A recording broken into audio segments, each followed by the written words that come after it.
Hi friends, YouTube पर आप सभी का स्वागत है। दोस्तों, मैं फिर से आप सभी के सामने BHDC 132 का एक सबसे महत्वपूर्ण प्रश्न भक्ति काव्य की क्या विशेषताएं हैं, इस प्रश्न के आंसर के बारे में जो है इस वीडियो में जिक्र करेंगे। सो आप सभी से रिक्वेस्ट है कि आप इस वीडियो के अंत तक बने रहें, जिससे कि आपको इसका पूरा आंसर जो है अच्छे तरीके से मालूम चल सके। तो प्रश्न में एग्ज़ाम में प्रश्न बन के आता है कि भक्ति काव्य की क्या क्या विशेषताएं हैं, आपको अच्छे तरीके से समझाना है। तो सबसे पहले आपको आंसर के अंतर्गत लिखना होगा कि भक्ति काव्य की विशेषताएं जो हैं निम्नलिखित हैं, जिसका व्याख्या हम निम्नलिखित संदर्भ में कर सकते हैं या निम्नलिखित केंद्र बिंदु के तहत कर सकते हैं, जो इस प्रकार है। अब हम क्या करेंगे, अब हम भक्ति काव्य की विशेषताओं को पॉइंट वाइज लिखेंगे, क्योंकि इग्नू में एक नियम होता है कि अगर आप सभी प्रश्नों का answer as a heading wise, as a point wise लिखते हैं तो एग्जामिनर जो है आपको ऐसे में अच्छा मार्क्स देता है। ठीक है, तो सबसे पहला हेडिंग क्या होगा, भक्ति काव्य की विशेषता के अंतर्गत ईश्वर के प्रति प्रेम की भावना। तो इस हेडिंग के अंतर्गत आप लिखेंगे कि ईश्वर के प्रति प्रेम की भावना जो है भक्ति काव्य की सबसे प्रमुख विशेषता है। और इस काल में जितने भी कवि हुए थे, सभी कवियों ने अपने रचनाओं के माध्यम से ईश्वर के प्रति जो है अपार प्रेम और श्रद्धा व्यक्त किया है।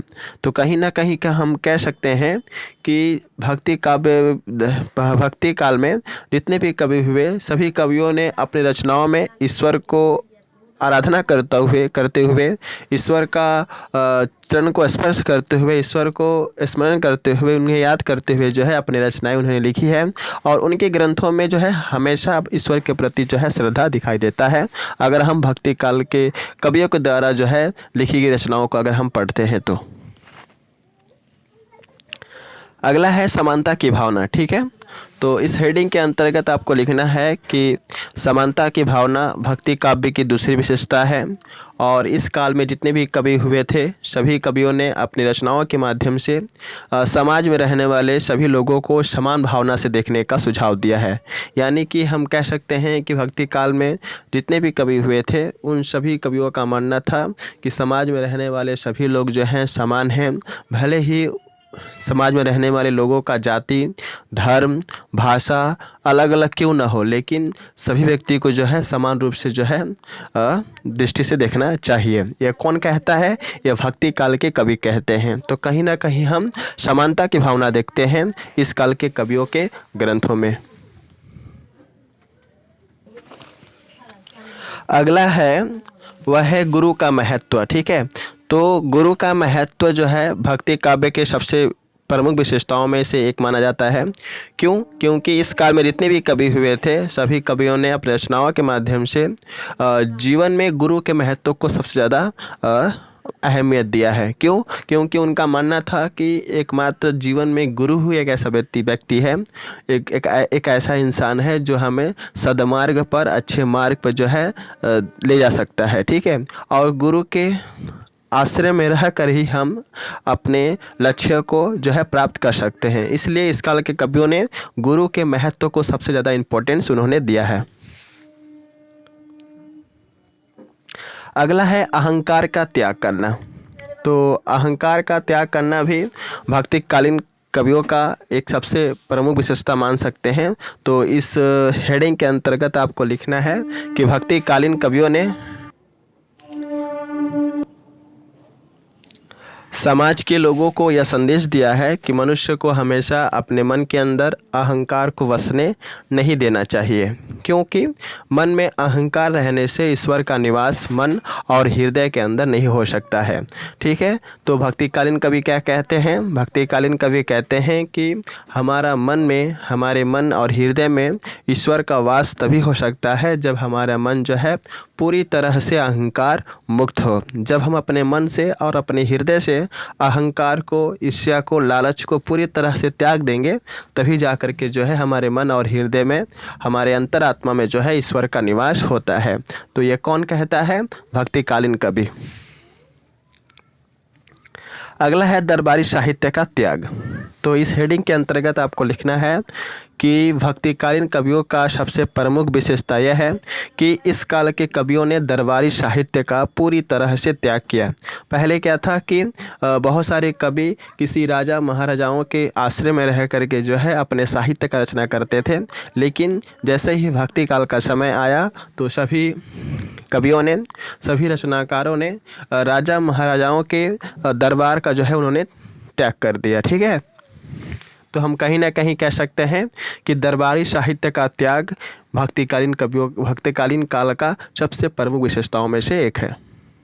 अगला है अलौकिक साहित्य की रचना। तो इस हेडिंग के अंतर्गत आपको लिखना है कि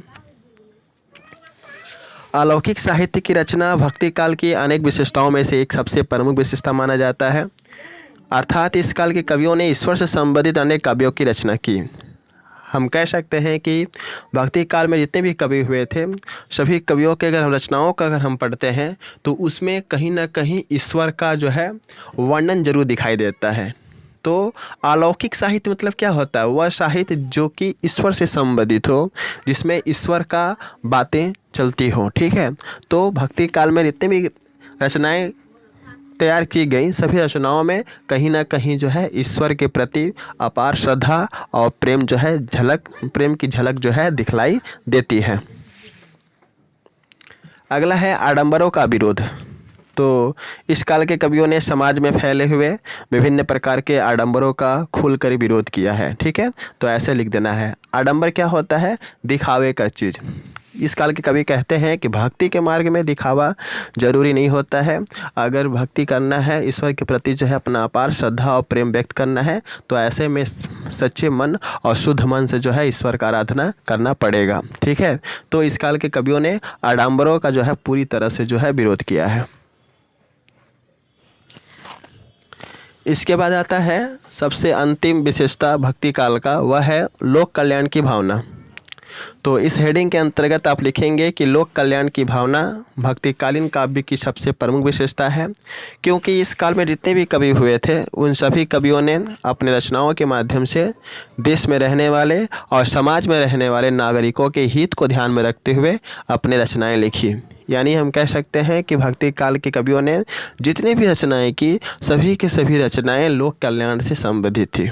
ठीक है, तो आई थिंक आप समझ गए होंगे कि भक्ति काल की काव्य की क्या क्या विशेषताएं रही होंगी। और यहाँ पर मैं आप सभी को कहना चाहूँगा कि अगर आपको इसका PDF चाहिए तो आप टेलीग्राम चैनल से जुड़िए। वीडियो के डिस्क्रिप्शन में टेलीग्राम चैनल का लिंक है, अलग से प्लेलिस्ट है जहाँ पे बहुत सारा वीडियो है। सारे वीडियो को देखिए जिससे कि आप इस सब्जेक्ट में अच्छा स्कोर कर पाएँ।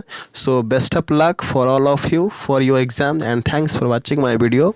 जय हिंद, वंदे मातरम।